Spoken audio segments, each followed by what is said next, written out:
So இது எல்லாமே ரொம்ப ரொம்ப இம்பார்ட்டன்ட். முக்கியமாக இந்தியாவில் படித்த இந்த மெட்ராஸ் யூனிவர்சிட்டி ரொம்ப ரொம்ப இம்பார்ட்டன்ட்.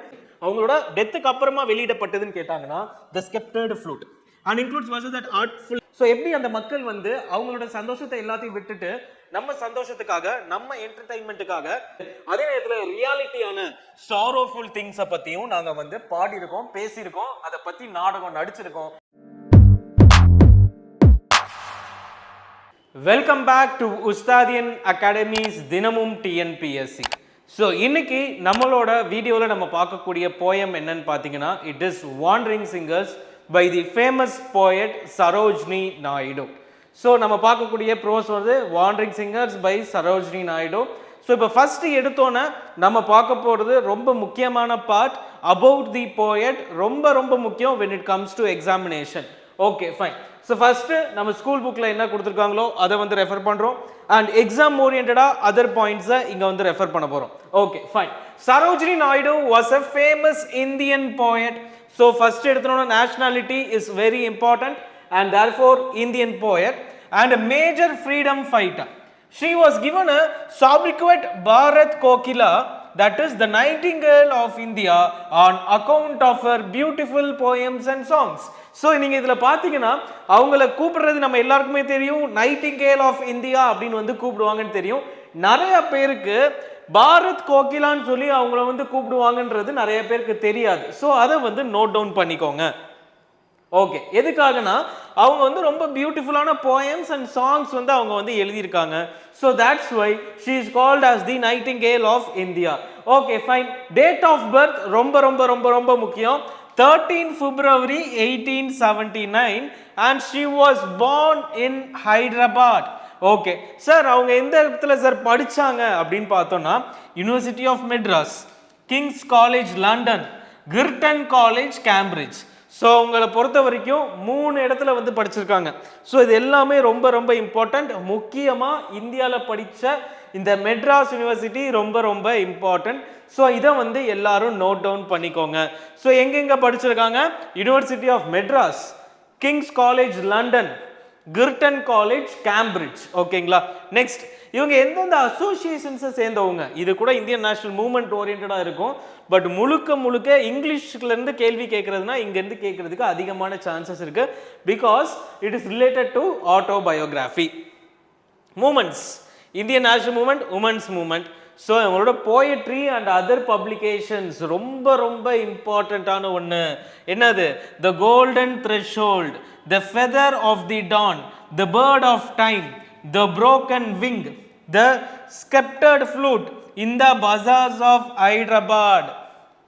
ஸோ இது எல்லாமே ரொம்ப இம்பார்ட்டன்ட். 1 2 3 4 5 6. இந்த 6ஐயும் இங்கே இந்த வீடியோவை பாஸ் பண்ணி நோட்ஸ் எடுத்து மக்கப் பண்ணிட்டு அதுக்கப்புறமா இந்த வீடியோவை ஃபாலோ பண்ணுங்க. Okay. Death 2nd March 1949. Okay. So எங்களோட நிக் நேம்ஸ் என்னென்னு பார்த்தோம். 2 இது பரத் கோகிலா, தி நைட்டிங்கேல் ஆஃப் இந்தியா. இன்னொரு அடிஷன் என்னன்னா புல்புல் இ ஹிந்த். என்னது? புல்புல் இ ஹிந்த். ஸோ இது 3ஐயும் வந்து உடனே சொல்லுங்க. The Nightingale of India, Bharat Kokila and third one Bulbul e Hind அப்படின்றதையும் மக்கப் பண்ணிக்கோங்க. நெக்ஸ்ட், ப்ராமினன்ட் அச்சீவ்மெண்ட்ஸ் என்னன்னா, she is the first Indian woman to serve as the president of Indian National Congress. நல்லா பாருங்க, ஃபர்ஸ்ட் உமன் கிடையாது, first Indian woman. So first உமன்னா யாரு? It is none other than Annie Besant. ஓகேங்களா? Okay. Overall the second woman to become the president of INC. So second woman. First woman to become the governor of which state அப்படின்னு கேட்டாங்கன்னா Uttar Pradesh. And she is the first woman to become the governor of an Indian state. எந்த Indian ஸ்டேட்டாக இருந்தாலும் அதில் ஒரு girl, அதாவது ஒரு woman governor ஆனது எந்த ஸ்டேட்டில் அப்படின்னு கேட்டாங்கன்னா உத்தர் பிரதேஷ். ரொம்ப ரொம்ப important one. Okay, moving on with the next one. So major literary works, just அந்த இது மட்டும், த கோல்டன் த்ரெஷ்ஹோல்ட் நம்ம பார்த்துட்டோம். This is Sarojini Naidu's first collection of poems, the golden threshold. First collection ரொம்ப ரொம்ப இம்பார்ட்டன்டான word. This was published the year, in the year 1905 and is named after a family home in Hyderabad. Okay. The Bird of Time published in 1912 This collection features patriotic pieces that reflects Naidu's deep love for her country. So எது வந்துட்டு patriotic nature உள்ள வந்து songs வந்து இது வந்து include பண்ணிருக்குன்னு கேட்டாங்கன்னா The Bird of Time, which was published in 1912. The Golden Threshold, published in 1905. Okay, The Broken Wing. This collection is known for including one of the most important famous poems of Naidu in the bazaars of Hyderabad. So, okay. So, இதை பாருங்க எந்த கலெக்ஷன்ல இந்த bazaars of Hyderabad அப்படின்ற poem வந்து இருக்குன்னு கேட்டாங்கன்னா it is The Broken Wing. It is The Broken Wing. Next, The Sceptered Flute, Songs of India. This anthology of Naidu's poem was published after her death. எந்த சாங்கோட compilation அவங்களோட டெத்துக்கு அப்புறமா வெளியிடப்பட்டதுன்னு கேட்டாங்கன்னா The Sceptered Flute, and includes verses that artfully weave the essence of Indian traditions with the English language. Okay. The Feather of the Dawn, published in 1961. This was edited by her daughter Padmaja Naidu. So Sarojini Naidu ஓட daughter பேர் என்னன்னு கேட்டாங்கன்னா Padmaja Naidu. This collection comprises previously unpublished poems of Sarojini Naidu. So இதெல்லாம் வந்து எந்த புக்கை வந்து அவங்களோட டாட்டர் வந்து வெளியிடுறதுக்கு ஹெல்ப் பண்ணாங்க The Feather of the Dawn. So இது எல்லாமே ரொம்ப important. Golden Threshold 1905, The Bird of Times 1912, The Broken Wing in the bazaars வந்து அது இன்க்ளூட் பண்ணுது. The Sceptered Flute was let out after her death. The Feather of the Dawn was published with the help of her daughter Padmaja Naidu. Okay, done. So இப்போ நம்ம என்ன பண்ண போறோம்னு பாத்தீங்கன்னா we are going into the poem. So இந்த poem வந்துட்டு it is related to the wanderers.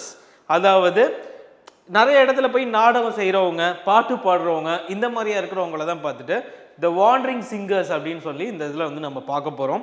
So அவங்கள பற்றி என்ன மாதிரியான விஷயங்கள் சொல்கிறாங்க, அவங்களோட நேச்சர், அவங்களோட லைஃப் ஸ்டைல், இதை பற்றி பேசுகிறது தான் இந்த போயம். ஓகேங்களா? ஸோ இந்த போயம் வந்து it will help us know about them. So எப்படி அந்த மக்கள் வந்து அவங்களோட சந்தோஷத்தை எல்லாத்தையும் விட்டுட்டு நம்ம சந்தோஷத்துக்காக, நம்ம என்டர்டெயின்மெண்ட்டுக்காக சுற்றி வராங்க without any rest, the whole world, the whole country, அதை தான் வந்துட்டு இங்கே வந்து மென்ஷன் பண்ணியிருக்காங்க. Okay, let's start with the poem. Where the previous voice of the winds call or wandering feet. So, where the voice of the wind calls.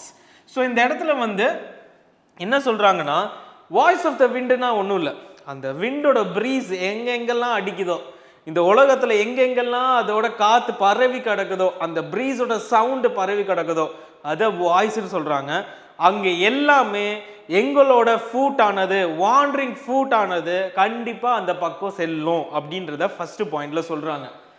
Through எக்கோயிங் forest and எக்கோயிங் trees. So இந்த வந்து எதெல்லாம் சுற்றி வருதுன்னு சொல்கிறாங்கன்னா ஃபாரஸ்டாக இருக்கட்டும், காடுகளாக இருக்கட்டும், இல்லை ஸ்ட்ரீட்ஸாக இருக்கட்டும், தெருக்களாக இருக்கட்டும். காடில் மக்கள் இருக்க மாட்டாங்க, ஆனால் அங்கே இருக்கக்கூடிய அந்த பழங்குடியினர்களுக்கு கூட நாங்கள் என்ன பண்ணுவோம், நாங்கள் போய் ரீச் ஆகுவோம். இல்லை ஸ்ட்ரீட்ஸில் இருக்கக்கூடிய மக்களிடமும் நாங்கள் போய் செல்லுவோம். ஆனால் எதுக்காக அந்த இடத்துல வந்து எக்கோயிங் அப்படின்னு வந்து சொல்லியிருக்காங்க? எதுக்காக அந்த இடத்துல அந்த எக்கோயிங்? ஜஸ்ட் திங்க் பண்ணுங்க. எக்கோயிங்னா நம்ம ரூமில் ஒன்றுமே இல்லைன்னா எக்கோ அடிக்குமே, அதுவா அப்படின்னு கேட்டால் கிடையாது. ஸோ நல்லா கவனிச்சிங்க அப்படின்னா it is totally related to their memories. அந்த வழியாக போகும்போது அவங்களோட ஆன்செஸ்டர்ஸ் போகும்போது அவங்க சின்ன பிள்ளைய கூடவே போயிருப்பாங்க.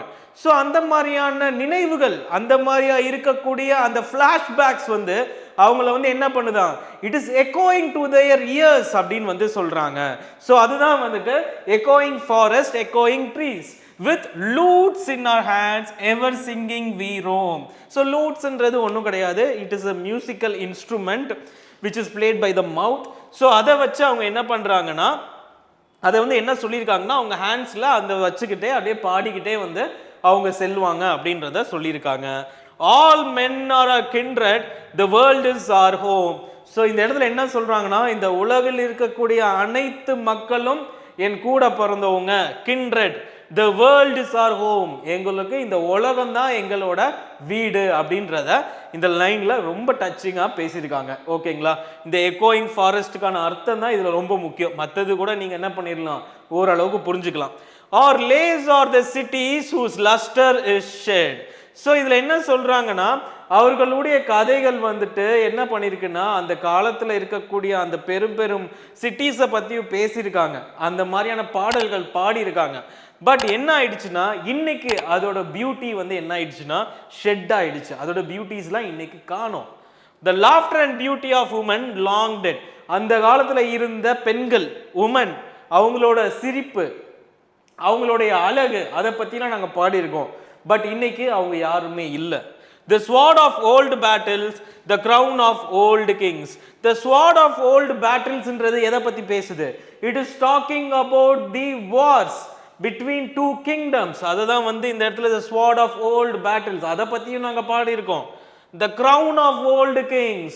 And at the same time they have also told stories and songs about the kingdoms that were present at that time.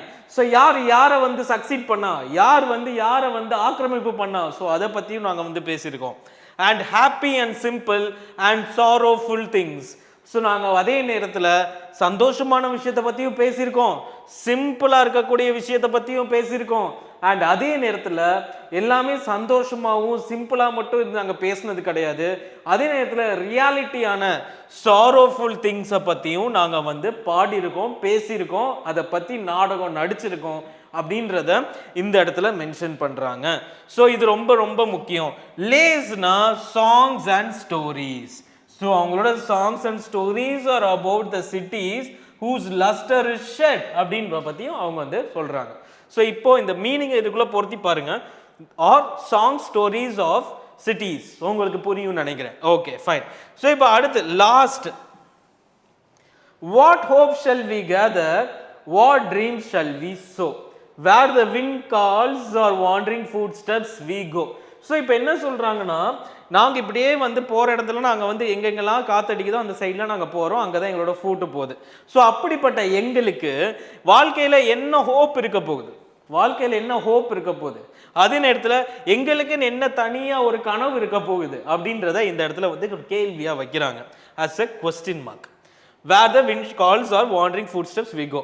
No love bids us tarry, no joy bids us wait. tarry அப்படின்னா என்ன, wait R delay. அதை வந்து அப்படியே ஒரு ரைமிங்காக கொண்டு வந்திருக்காங்க. அதாவது for example இன்னைக்கு வீட்டுக்கு போகிறோம். இப்போ ஃபார் எக்ஸாம்பிள் இந்த ஆர்மி பீப்புளெலாம் வீட்டுக்கு வராங்க. வீட்டுக்கு வந்தோன்னா அவங்களுக்கு ரொம்ப சந்தோஷமாக இருக்கும். அவங்களோட மனைவியோட, பொண்ணோட, இல்லை பையனோட எல்லாரோட இருக்கும்போது ரொம்ப சந்தோஷமாக இருக்கும். ஆனால் என்னதான் இருந்தாலும் பல வருஷம் கழிச்சு வந்திருந்தாலும் கரெக்டாக ஒரு 5 நாளில் அவங்க கிளம்பி போயிடுவாங்க. ஸோ என்னதான் வந்து அவங்களோட நியர் ஒன்ஸோட ரொம்பவே வந்துட்டு லவ்வோட இருந்தாலும் அவங்களோட பேட்ரியாட்ரிக் ஃபீல் வந்து எப்படி அவங்கள ரிட்டர்ன் வந்து அந்த இடத்துல போய் அவங்களோட டியூட்டியை செய்ய வைக்குதோ, சிமிலர்லி எங்களையும் வந்து எந்த ஒரு லவ்வும் எந்த ஒரு ரிலேஷன்ஷிப்பும் எங்களை வந்து என்ன பண்ண விடாது, டிலே பண்ண விடாது, எங்களோட வந்து வெயிட் பண்ண வைக்காது. Similarly no joy fits as wait. அதே மாதிரி எந்த சந்தோஷமாக இருந்தாலும் சரி அதை விட்டுட்டு நாங்கள் இதை நோக்கி போவோம். The voice of the wind is the voice of our fate. So இந்த voice of the wind தான் எங்களோட தலையெழுத்து, that is our fate அப்படின்னு வந்து கடைசியா சிம்பிளா இதை வந்து முடிக்கிறாங்க. So this song is dedicated to the wandering singers by Sarojini Naidu. So lute na a kind of stringed musical instrument. Roam, wander, travel, wind-read relations, lays, song stories, tarry, wait, delay, fate, destiny and luck. ஓகேங்களா? So இதுக்கு அடுத்து இப்போ நம்ம என்ன பண்ணுவோம், 1 by 1 பார்ப்போம். So இதில் வந்து இப்போ ரைமிங் ஸ்கீம் என்னன்னு பாருங்க. ஸோ ரைமிங் ஸ்கீம் பாருங்க. Feet, street, so A A, roam, home, B B, similarly shed, dead, kings, things, show, go, wait, fate. So இதுவுமே வந்து A A B B. Okay done. Next part, just இது ஒரு screenshot எடுத்து வச்சுக்கோங்க. Just இதோட மொத்த போயமோட ஒரு சம்மரி ஜஸ்ட் தான் வந்து இங்கே நம்ம ப்ரொவைட் பண்ணியிருக்கோம் from Ustaadian academy. Okay next. So இது எல்லாத்தையுமே நீங்கள் நோட் பண்ணிக்கலாம். Where the voice of the wind calls a wandering feet, whose wandering feet is referred here. Group of சிங்கர்ஸை தான் வந்து இந்த இடத்துல மென்ஷன் பண்ணியிருக்காங்க. With lutes in hand ever singing we roam, whom does we refer to, what do they have in their hands. Wandering singers தான் இந்த V வந்து இது பண்ணுது. They have musical instruments in their hand and it is flute. Lute, sorry, not flute, it is lute. Okay. How are the men in the world related to the singers? They are being members of their family, that is kindred. What lay means? Lay means stories and songs. The laughter and beauty of women long dead. Explain the meaning of the above lines. The laughter and the beauty of women had died because of wars and famine. So இதுதான் வந்து இன்னைக்கான poem. So இந்த வீடியோவில் வந்துட்டு நான் உங்களுக்கு தேவையான எல்லா விஷயங்களும் நான் எக்ஸ்பிளைன் பண்ணியிருப்பேன் நம்புகிறேன். ஸோ கண்டிப்பாக நீங்கள் என்ன பண்ணுங்கள், இந்த வீடியோஸ் நீங்கள் வந்து பர்ச்சேஸ் பண்ணி நீங்கள் பார்க்கணும்னு நினச்சிங்க அப்படின்னா கண்டிப்பாக என்ன பண்ணுங்கள், 9115049115 காண்டாக்ட் பண்ணுங்கள். உங்களுக்கான அந்த ப்ரொசீஜரை we'll be doing it and we'll be giving you the whole access for the English course. Thank you. See you in the next video.